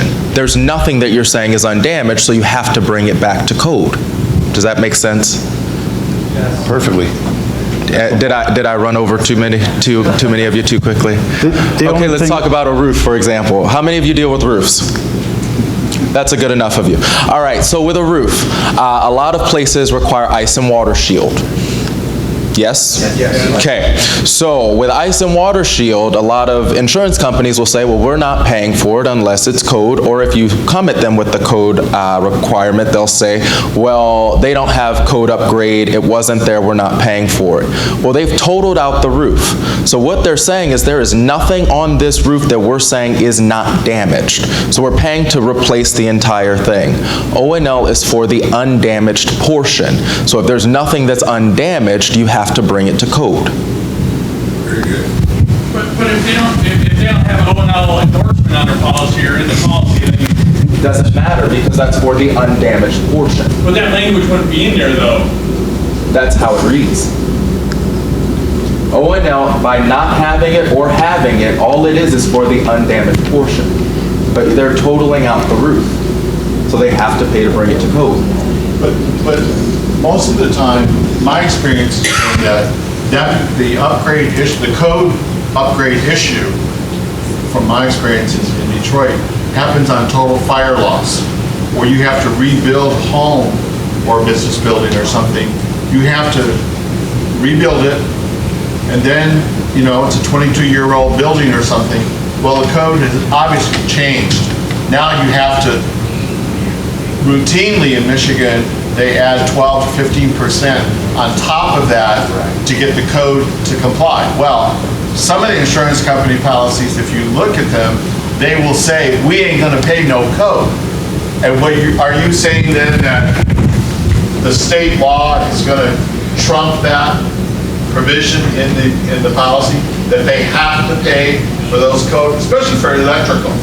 Electrical upgrades are very expensive, and they're a lot different than they were even 5 years ago. Yes. But my point is, I think we see a lot of that with fire loss. If it's a local, Wind loss, Nico. Yeah, that was just my example. Yeah, I understand. Now, you have to understand one thing. The township has their own little quirks and things that they want you to do and everything else. That, if it's not in the building code, yeah, you are obligated not to be able to upgrade according to something that's in the local type of weirdness. And I've heard of a lot of weirdness in a lot of townships. Some people think they're small g God when it comes to your properties. But otherwise, the state building code is considered state law and it supersedes everything in their policy, and there's just nothing they can do about it. I had John Melly, who's not here, and you can pray for him. He's going through some challenges right now, but he will come back and be able to overcome them. But he actually, this type of similar situation happened, and he was smart enough to write a letter to the president of the insurance company. And tell me not that the president of the insurance company, once they get involved, they can be deposed on practically almost anything. Am I correct? If they get involved, certainly. Yeah. They write back. Wasn't my bad. But if they write back. If they write back, sure. I mean, you can notice anybody's deposition of a company, whether or not they're going to agree, whether the court will allow you to depose that individual if they have no substantive knowledge of the claim. That's another thing. If you, like you say, write to him and you get him to acknowledge and write back, he is now a person with substantive knowledge. Yeah, well, they were denying and freaking out beforehand, and then when he got involved, they became very submissive. And the last time I saw that was when a guy was actually holding somebody over a hot kettle on a roof. The guy became very submissive. And it's because the one thing that they never want to do is ever have their CEO, having a gentleman like you asking them questions. Do some research. What I want you to Google is the Oklahoma Insurance Commissioner. He wrote a bulletin about a year and a half ago where he addresses L&O issues, specifically about enforceability. Have you had that yet? Where a particular town isn't enforcing the building code, and since the policy states that we pay for enforcement of building code, right? So the Oklahoma Insurance Commissioner wrote an excellently worded bulletin about the fact that when the building was built, it was to code. So therefore, the risk that they accepted was a building built to code. So you don't have to have an L&O endorsement to bring the building to code, because that's what they insured when they accepted the risk and they accepted the premium, was a building built to code. And so, excellent bulletin. And then he addresses the question of enforceability. So it's so very well worded that that insurance commissioner makes the argument for you, so you can take that. It may not, that bulletin may not apply in Pennsylvania, but that isn't the point. The point is you're collecting facts and evidence and third-party source material that supports your argument. Get me? That bulletin may not apply in your state, but it's still an objective third-party source that substantiates your argument. You're bringing facts and evidence to the table to support your position. Where are their facts and evidence to support their position? They don't have any. We get free. On that point, all you need to do is call that township's building department and say, hey, I was recently told that the insurance company is not enforcing underlayment or ice shields or whatever. Is that really the case? You're going to get a yes or a no, and if the answer is no, that's not the case, of course you have to require that. Can you send me a quick letter? Guess what they're going to do? They're going to send you a quick letter. So then you go back to your IA and go, no, no, no, no, no. Very good. I was actually going to say that right before Steve pulled the bulletin on us, that I always ask them, well, when the property was built and you accepted the liability and you took the premiums, was it not a property that was built to code? 9 times out of 10, yes. So you're responsible for bringing them back to, right, LKQ, like, kind, and quality, but you're responsible for indemnifying them or making them whole or putting them in a better position or the same position or better than they were previous to the loss. And then to what Chase. Just think of Chase Manhattan. If I were he, would I sit here? I forgot where I was going with that because of Chase Manhattan. What did you say? Just repeat it real quick. Contacting the building. Yes, okay, what I always recommend for anybody, no matter where you are, is to just shoot an email to the building enforcement department, get one of their inspectors, shoot them an email saying, hey, my name is such and such, I'm a licensed public adjuster in the area, I deal with insurance claims a lot, I just want to ask and confirm that these are the codes that you follow. If it's the IBC 2015, the 2012, whatever year it is, list them out, send it to them. When they respond and has their signature and all that, and they say, yes, that's what we follow, you keep that and you use that to your advantage with every insurance adjuster that you talk to. It's something that you already have. You don't have to make a billion phone calls trying to track those guys down, and it's right there. And they'll accept it. Evidence, evidence, evidence. Right, and besides what Steve had mentioned about the Oklahoma Bulletin, plus what Nico's talking about here, you're also going to run into the building department that wants to be lazy and doesn't want to give you that documentation. I hear about that. That's a common complaint nowadays. So you know what? There are building codes right in the code that says you have to follow the building code. Anybody that attempts to force you to not follow the building code is in violation of that act. So you don't have to go, once again, I look at this as another mirror, shadow, illusionary game. Here's smoke and mirrors, guys. They just want you to chase something that you don't need to be chasing to waste your time and frustrate you, and that's all it is. So I think it's 905.1, but I'm not 100% sure off the top of my head for the one of the like 3 to 4 that I use that says building codes must be enforced. Even if they're not enforced, they must be followed. Even if somebody tells you that you're not supposed to follow them, you still must follow them. You're obligated to, you're required, and then you could go to Mark's premise about it being a state law too. You have multiple arguments, just prepare one sheet all the time. Now the other thing that Nico suggested, you're not always going to get a cooperative building official, or you might always get voicemail. So you have to sort of set up your letters too. Send a letter to the building department. I'm being requested by a client that they would like us not to follow this particular building code. The ice and water shield is not enforced in your town, and we would like to verify if this is true or not true. Are you allowing us to not follow the building code for the ice and water shield aspect or the ventilation aspect? The one thing that I would say is don't mention that you're talking about what an insurance company will or will not do. The one thing they don't want to do is have any kind of litigation with some insurance company coming after them. The thing of anything, you want them to just talk to you at straight Right, level. you want a vague, very vague question. You're not saying State Farm just told me that they're not doing this. No, you're putting people in the ringer, then they don't want to get involved. You want to make it as easy for them to respond to you as possible. Oh, that's a simple question. I got somebody that tells me I don't have to use ice and water shield. Does your town enforce us using ice and water shield? Boom, it's as simple as that.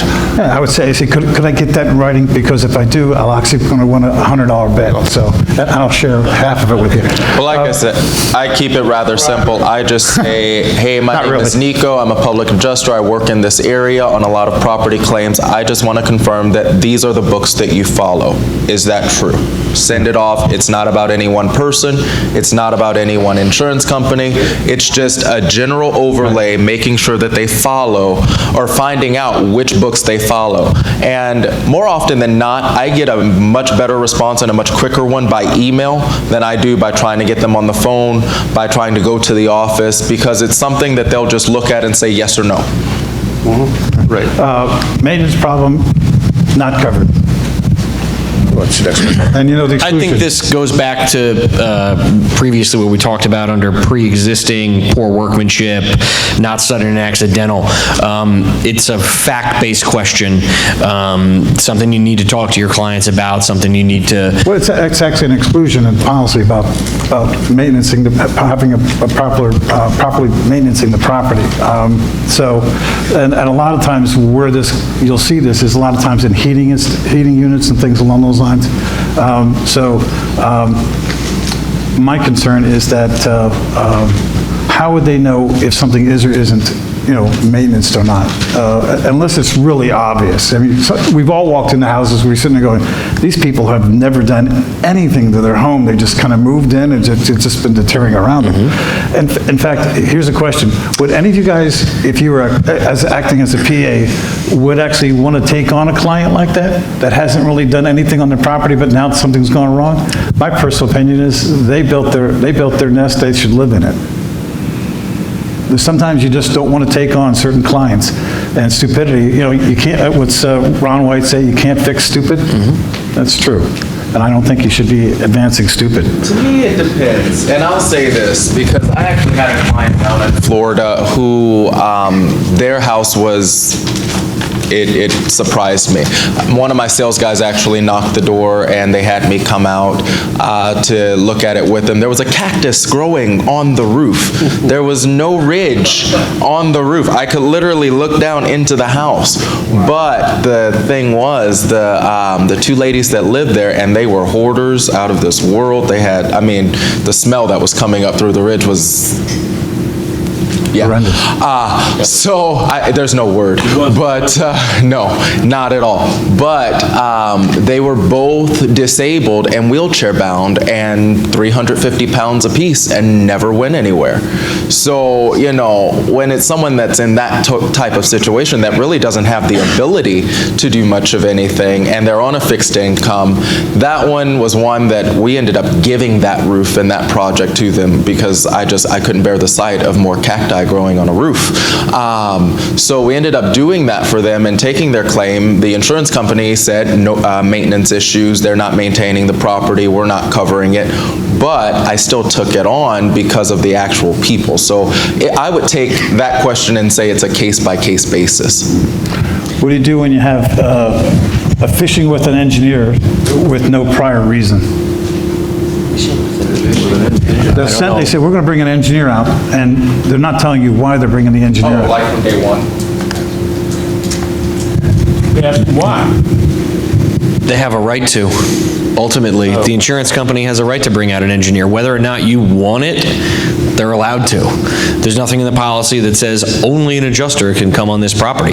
They're entitled to a full investigation of the loss, and that requires experts. So if they say from Jump Street they're bringing in an engineer, you may have some issues moving forward, and you may have to hire an engineer as well. Well, here's one of the things that, in fact, Wakamba came up with this, and I thought it was quite smart.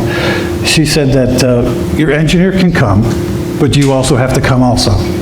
I want to have representation directly from the insurance company, so we can communicate and we can negotiate, or we can talk about what's going on with what the engineer is saying.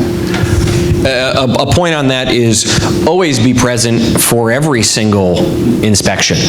You never want to be in a position where it's like, oh, I went out, I wrote my estimate. Yeah, go ahead, Mr. Adjuster, go ahead, Mr. Engineer. You go and inspect. No.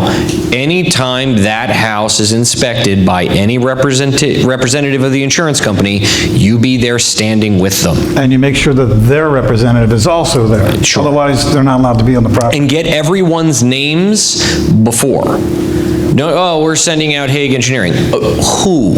I want to know the name of the individual you're sending out. You can get that information beforehand. Do you have a question back there? Yeah, regarding this here. Okay, so the insurance company says we want to have whatever engineer come out, right? Is the homeowner legally obligated if that engineer falls off of that roof? And is the insurance company legally obligated to pay the medical bills that they do? Now, the insurance company brought them out, and I asked this question, and also told the guy he wasn't getting on my ladder. I said, who pays if he slips and falls off of that roof? He's not an employee of the insurance company. He's an independent. The homeowner doesn't want him on there, but you're forcing him. Who's legally obligated under this scenario? Well, that's a tough one. Now you're talking personal injury, which is slightly outside of my wheelhouse. I would think that the engineer most likely has, one, his own workers' compensation insurance. Two, he is being hired as a subcontractor by the insurance company, so the insurance company has some responsibility for him and his actions. If you're insured went upstairs and cut some joists with a handsaw before he got on the roof, you might have some problems. Here's the thing, now, a lot of insurance companies now are sending out ladder assist weaves and all that, right? And one of the main reasons in the insurance world is to get away from having to pay the workman's comp. Workman's comp is insane. If you deal with roofs or work at elevations, it's roughly about 30%. Okay, so here's a way you can get ahead of this. When you ask the question, who's coming out? Ask the follow-up question, are they fully insured? Well, I've done that, and I asked them to send me a copy of it. And then we want the insured, my insured, or their insured, named as an additional insured on his policy. They freak out. Well, you don't have to send that to you. Well, wait a minute, that's not an employee of the insurance company. He's clearly stated that. And regarding engineers' reports, make sure it's an actual engineer that came out. A lot of them are sending out these tags, and then that guy's going back and saying, here's my pictures, here's my notes, and then some guy rubber stamps it and says, this is my report, I looked at it. So what type of engineer is he? Is he an electrical engineer and he's looking at roofs? Have you ever heard of a mechanical engineer? I mean, so you need to ask them, so what qualifies you to be an expert in roofs? I mean, what type of engineer are you? A structural engineer? Are you a civil engineer? Is your area of expertise roads and bridges? I mean, you'd be surprised. You'd be surprised. They just say PE after their name and no one ever bothers to ask. And you bring up a really good point. Do you know Ern Howard? He's the one that taught me that. So you ask for a copy of their E&O insurance. So you want to know who their E&O insurance is with, errors and omissions, right? Their professional liability insurance is with before they step foot on the property, right?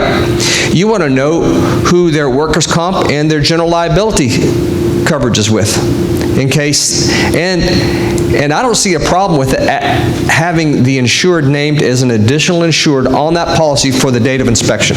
And the carrier's going to come back and they're going to say, you're not cooperating with us. That's what they're going to say, okay? And you say, yeah, I am cooperating. The point is that it's possible that that engineer could damage property and cause a general liability claim, or they could actually fall off a roof and become injured and sue the insured. That is possible. Because it's possible, it's a reasonable thing. This is the product that these companies sell. They sell liability insurance for these very reasons, because these things are possible, right? And so I think that those are very valid points to make. Well, plus thinking about the harder we make it for them, the least options that they're going to try to want to take those options. Because it's sometimes it's just not worth it. And lay down. Right, no, never, because you have the homeowner has rights just like the insurance company has rights. And the problem is that most public adjusters who are not in this room don't want to sit there and actually fight them on it, but we will. Let's see what we got. Hey, can I make another quick point, just for everybody real quick? I know somebody that did this and it worked out splendidly. When they want to bring out their engineer, public adjuster said, that's fine. We're going to be videoing your entire inspection. Just know that. What's that? He told me they was videoing that engineer's entire inspection. You know what? That engineer's report came back magnificent. Get a GoPro, strap it to your chest. One of the things Get a GoPro camera, strap it to your one of the things chest. that you can do, like if you're going to be doing roofs, is and we were going to have it, but the gentleman ended up getting sick. Is that we were going to have a drone. Drones now come with tablets, and on the tablet, it's actually better eyes than yours. It's high definition, 99% of all of them, and about 1.5 feet off the roof, it'll literally hover and give you the fine definition of actually what's on that roof. But here's the cool thing. On the tablet, you can see it, and it's recording a video. The audio is being taken not from the camera, it's being taken from the tablet. So every time the adjuster's there and you're commenting about something, you're getting his comments on the audio and the video about what's happening on that. And so the first thing you want to do is you want to say, oh, by the way, just remind me again, you're Frank Burns from Allstate, is that correct? Yeah, okay. Hey, let's go through this and let's check this out. Isn't this great? Yeah, you ever used a drone before? No, I'll tell you what, it's better than going on the roof. What do you think, huh? Distract them a little bit. Over here, the hands. And then you actually have them actually commenting on every single thing, and they can't say, well, I didn't say that. No, yes, you did. Really quickly with that drone, I actually have a couple that I use on inspections, and what I do, the Mavic and then the Phantom 4 that I have, they have a feature called Active Track. So all I literally have to do is do something like this, it will recognize me, and the frickin' thing will follow me. So I don't even have to control it after that point. So I literally have the control because it's just, I use my Mavic more often. So it's literally about the size of my hand, and I fold it down because I don't have to control it anymore, and I let the thing follow me, and I have it watching because I'm standing literally right next to the engineer, and I'm watching everything he's doing, and this thing is watching it too. If he turns around and I turn around, the camera turns around. If he walks onto the other side of the roof and I follow him on the other side of the roof, it follows us to the other side of the roof. I can set how high it goes, I can, play with it. It's incredible. So I think that is a good feature, and like you said, the audio records right from the device that you're using. I use my phone, so I keep my phone in my pocket or, right in my hand, and it's getting everything he's saying, which would go right into, I never said that, but they did. Actually, let me show you how you did, but I'll give it back. This is state by state. Not every state allows you to record in a conversation with another person without permission. So you need to be sure that if you are recording a conversation without someone's consent, that it's permissible in your state. In New Jersey, you can record all you want without that other person knowing. Chances are, if you say to an IA when you get to the scene, you mind if I record this? Most of them are going to say, yeah, no problem. They are going to watch their mouth from that point forward, but they're going to let you do it. For me, for my purposes, I never said that after they did. The best thing a public adjuster can bring me is a well-documented file. Follow-up correspondence is so important. If you have a conversation with an IA and he says, okay, we're going to cover this, that, and the other thing, as soon as you're done, get in your car, bring up your phone, dear so-and-so, confirming our conversation today, you indicated that you would be covering ba ba ba ba ba ba ba ba ba. This way, you now have a permanent record of it. And if there is a dispute, they're going to hit you with the dispute right back in writing immediately. It's not going to be 2 years later in litigation when somebody hands me a recording of a conversation that happened where I'm trying to now prove the meaning of these words.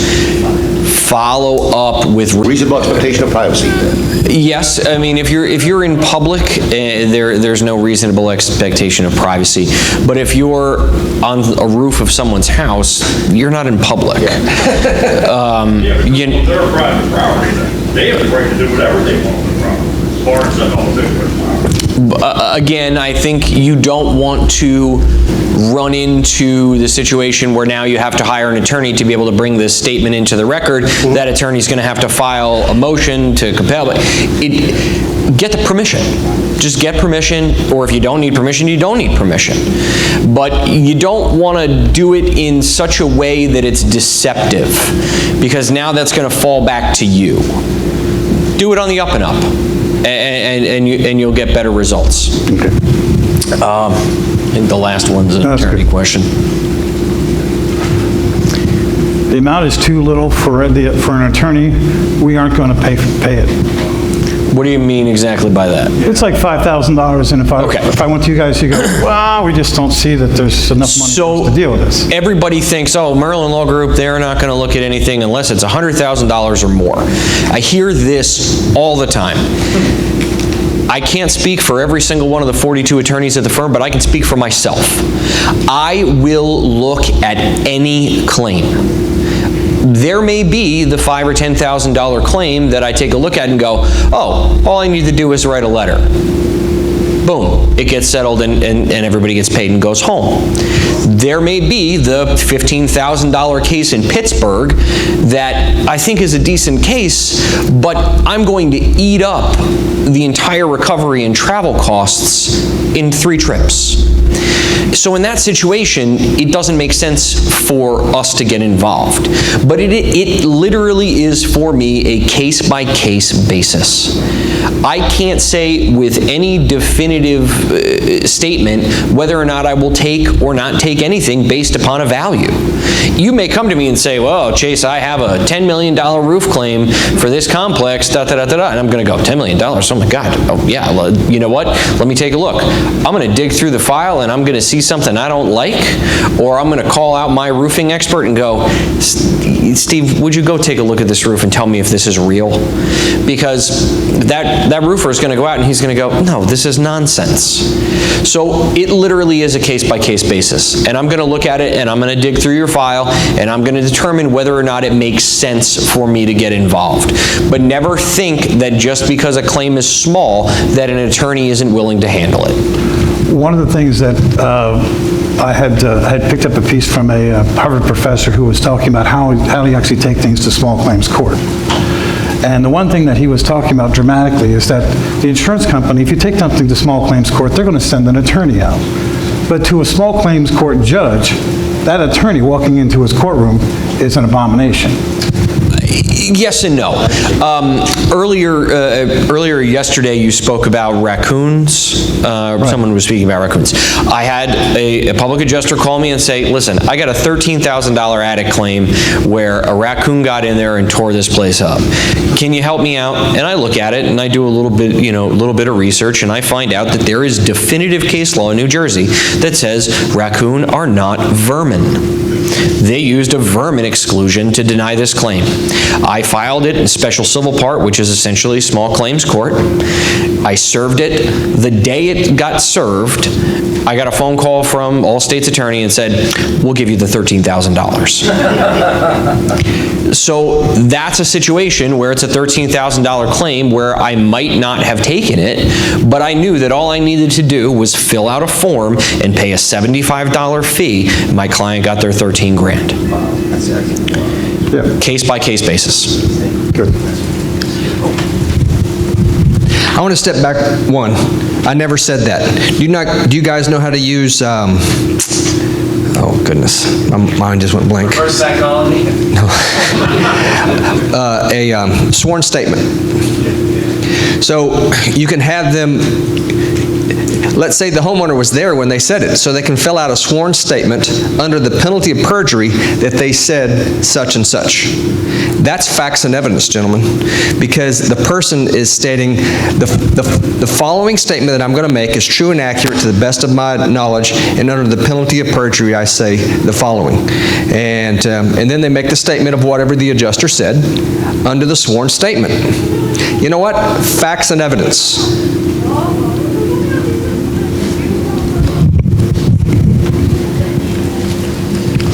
Okay, how much time do we have? We talking about open mic now? We're done. Open mic, the next time we'll do an open mic. Everybody, what do you say?